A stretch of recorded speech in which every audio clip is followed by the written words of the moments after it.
श्री राधे राधे। भक्तों, जिसकी श्रद्धा में कोई गड़बड़ी नहीं होती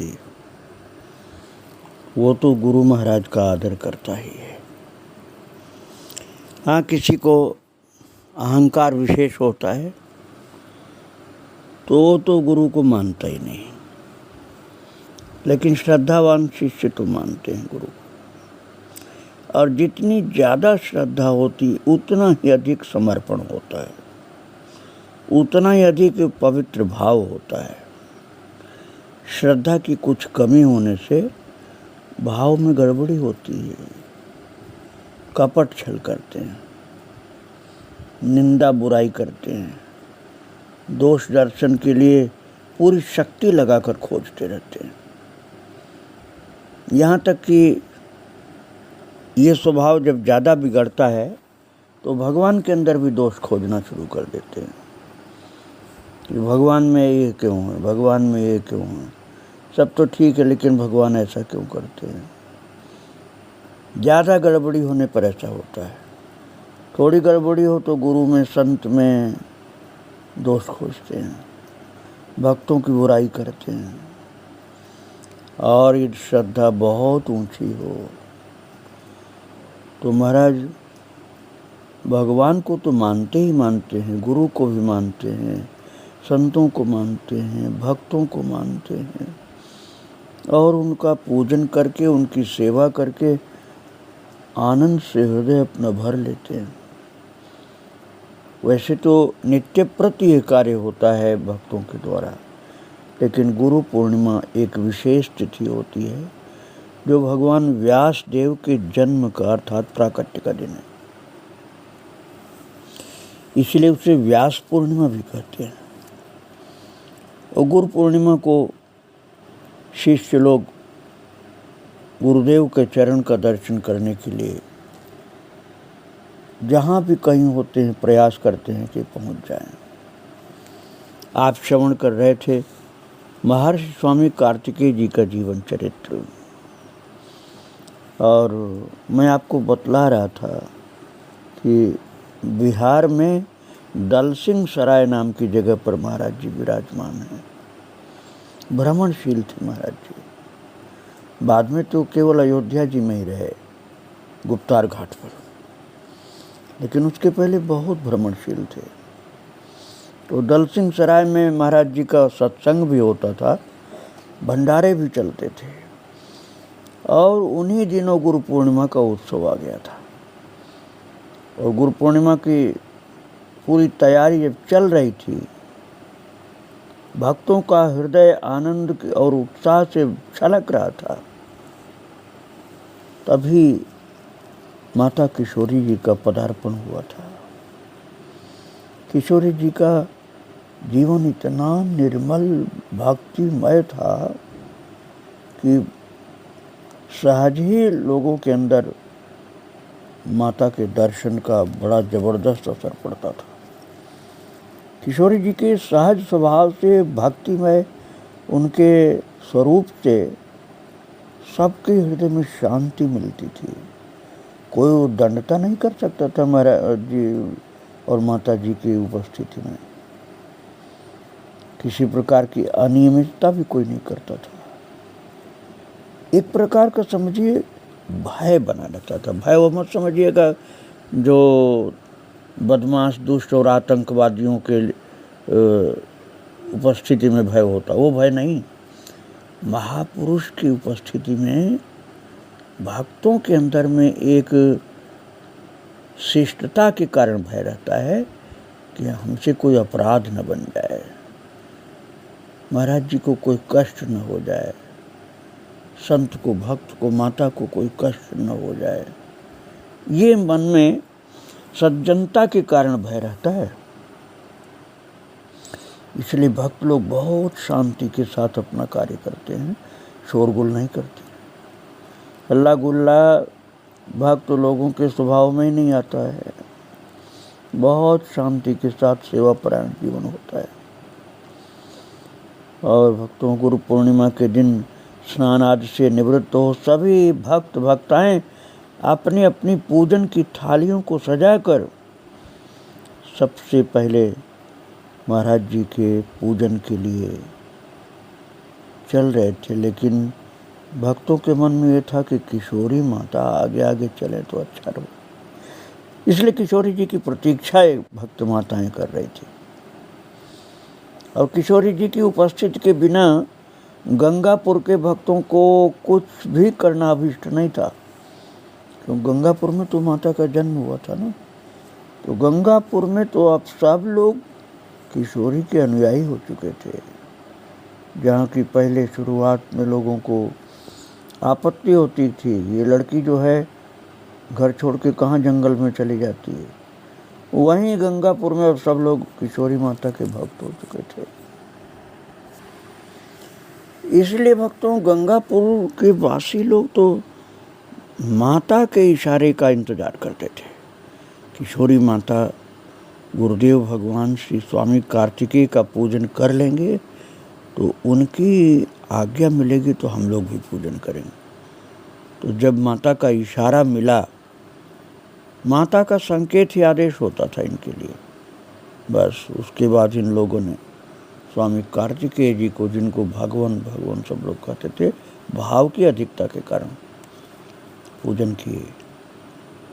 तत्पश्चात मिथिला, अवध, गोरखपुर और श्री वृंदावन धाम के भक्त लोग जो पहुंच पाए थे, उन्होंने पूजन किया। और सभी ने बहुत श्रद्धापूर्वक इसके बाद किशोरी माता का भी पूजन करने का सौभाग्य प्राप्त किया। और उस दिन भंडारे में बहुत भीड़ थी, तो भक्तों के आग्रहवश महाराज जी ने शीघ्र ही प्रतिष्ठा का कार्यक्रम सभी संपन्न कराने की कृपा की। और भंडारों को देख देख करके जो दलसिंह सराय के कुछ ऐसे लोग थे ना, जो भक्त नहीं थे, यह सामान्यतः तो ऐसे लोग हर जगह होते हैं, संख्या में कुछ कमी ज़्यादा होती है। महान भगवत धामों में ऐसे कम लोग होते हैं जो भक्त न हो, और जगह इनकी संख्या बहुत ज़्यादा होती है। तो जो भगवत अविश्वासी थे, उन लोगों ने भंडारों की रोजाना लाइन लगी थी, ये देखकर विचार किया कि महात्मा के पास पैसा बहुत है। ये सामान्य व्यक्ति तो आदर के शब्द ही नहीं बोलना चाहता है, जानता ही नहीं कितने महान थे वो श्रद्धावान भक्त, जो महाराज जी को कहते थे भगवान। कितने लोग श्री महाराज जी, कितने लोग महर्षि बोलते थे, कितने लोग स्वामी जी बोलते थे, और कितने तो बड़े महाराज तू तराक ढंग से, अरे महात्मा के पास पैसा बहुत है इसलिए उड़ा रहा, अनाप शनाप खर्च कर रहा है, ऐसे बोल रहे थे महाराज। उन लोगों ने, जो श्रद्धाहीन थे ना, स्वभाव बहुत गड़बड़ जिनका था, उन्होंने कहा ये महात्मा को लूट लेना चाहिए हमें, इसके पास पैसा बहुत है, रोजाना भंडारा करता है, इतना पैसा इसके पास, इसको तो लूट लेना चाहिए हमें। और महाराज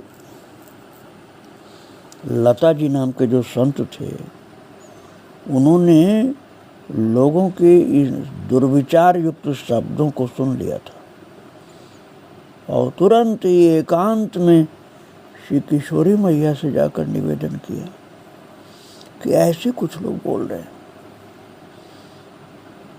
तो महाराज, किशोरी माता साधारण थोड़ी थी, वो कोई घबराई नहीं, न कोई परेशान हुई, वो तो मुस्कुरा के बोली। उन्होंने कहा, हम तथा श्री भगवान जी यहाँ लुटाने के लिए आए हैं। अरे लता जी, कोई लूटने आए तो सही, हम लुटाने के लिए आए हैं, हमारे भगवान भी लुटाने के लिए आए हैं, मैं भी लुटाने के लिए आई हूँ। डरने की कोई बात नहीं। अब आप सोचिए कितना विश्वास था इनको। दल सिंह सराय में किशोरी जी की ये अभय उदार वाणी सुन करके भक्तों को बहुत आनंद आया।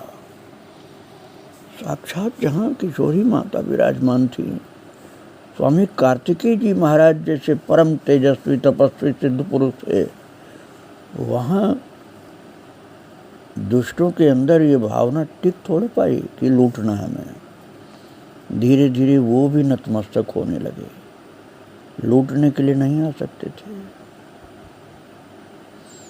और भक्तों के सुखार्थ श्री महाराज जी ने संध्या समय श्री किशोरी जी से आनंद कंद श्री कृष्णचंद्र की लीलाओं को श्रवण करने का नियम बनाया था।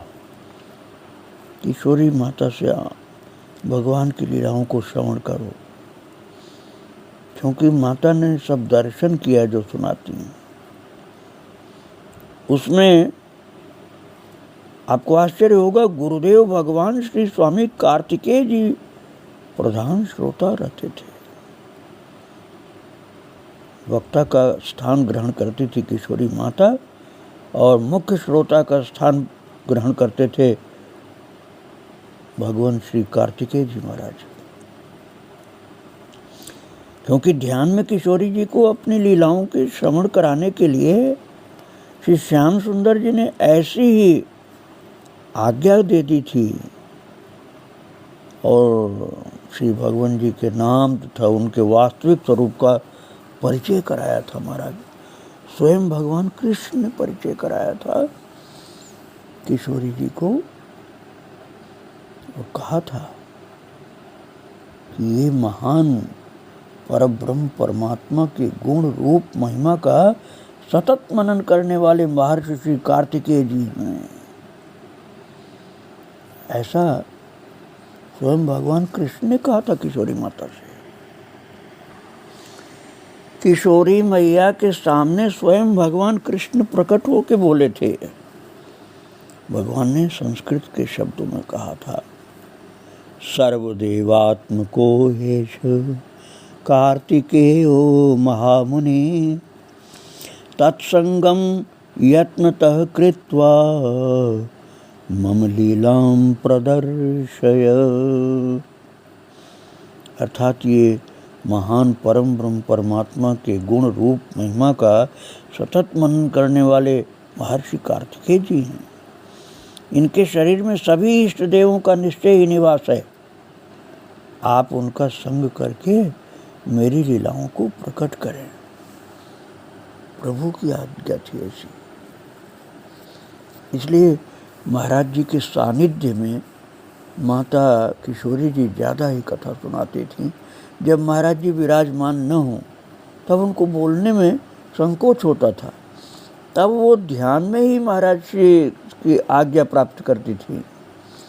महाराज जी वहाँ नहीं विराजमान हो तब भी श्री किशोरी जी माता कार्तिकेय भगवान का ध्यान करके उनसे आज्ञा लेती थी कि गुरुदेव भगवान आप यहाँ उपस्थित नहीं हैं और सभी लोग मुझसे आग्रहपूर्वक प्रार्थना कर रहे हैं, तो मैं क्या आपकी आज्ञा है जो कथा श्रवण कराऊं।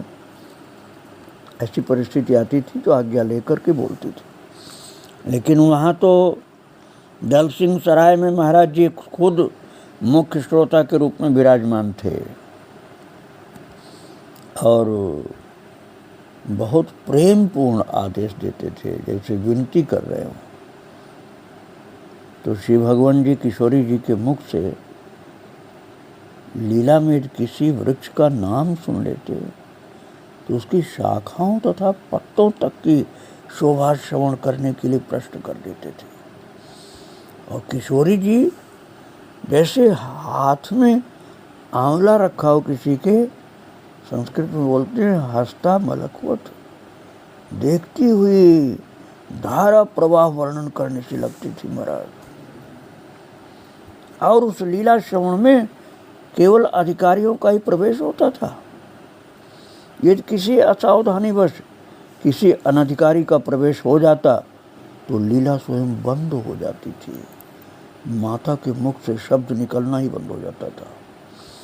श्री किशोरी जी द्वारा वर्णन करते समय कभी भगवान की एक भी लीला की इति श्री लता जी ने नहीं देखी थी, अर्थात सब अधूरी सी प्रतीत होती थी, चाहे वो महीनों तक क्यों न सुनाई गई हो एक ही लीला। और भक्तों, उसी अंतराल में महान भगवत भक्त श्रोताओं को श्री लता जी द्वारा मिथिलेश राज नंदिनी जी की मधुर लीलाओं के श्रवण कराने का सौभाग्य भी प्राप्त होता था।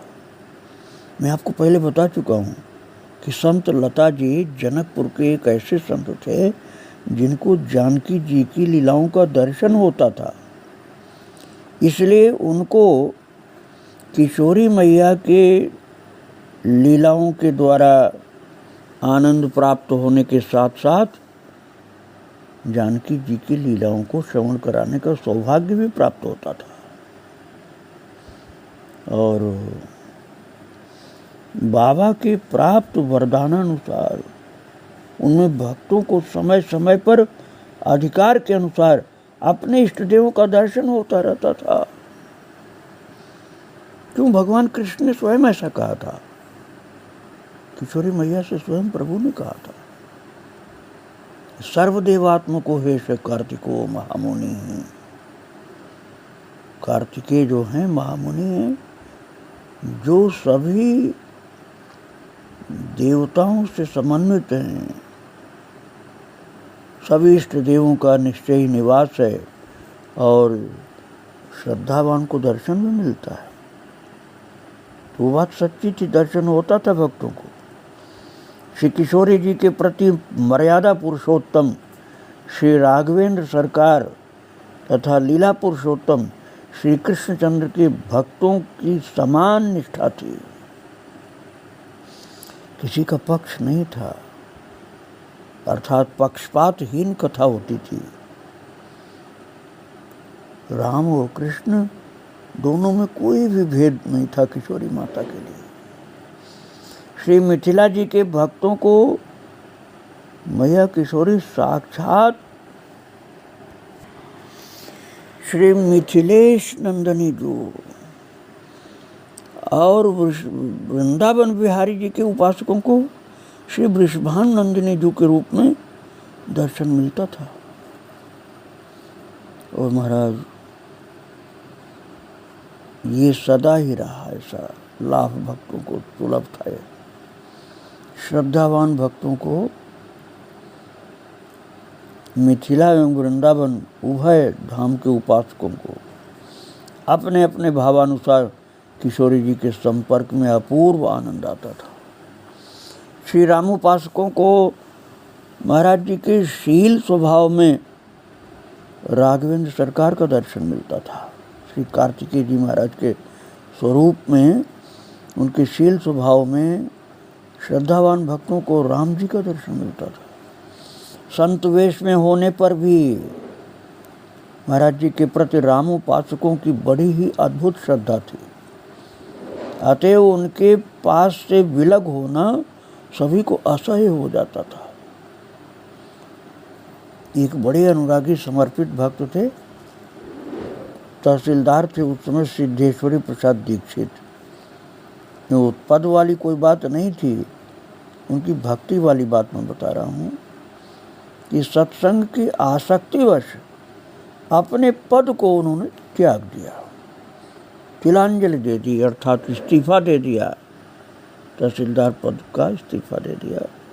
बोले मैं अब अपने प्रभु का भक्त हूँ, उन्हीं का सेवक हूँ, मैं किसी को ऐसा करने के लिए नहीं बोल रहा हूँ, मैं उन महान भक्त के जीवन की बात आपको सुना रहा हूँ। और यही दशा शुक्र जी की भी हुई। और गुरु पूर्णिमा के पश्चात एक दिन बच्चू भैया की स्वास्थ्य की स्थिति चिंताजनक हुई। तो ये स्थिति देख करके महाराज, एक माता थी ना, सहायता मैया उनका नाम था, उन्होंने किशोरी जी और श्री भगवान जी का चरण रज लेकर के उनके मस्तक पर लगा दी। जो बच्चू भैया का स्वास्थ्य बहुत ज़्यादा चिंताजनक हो गया था कि लगता था ये बचेंगे नहीं।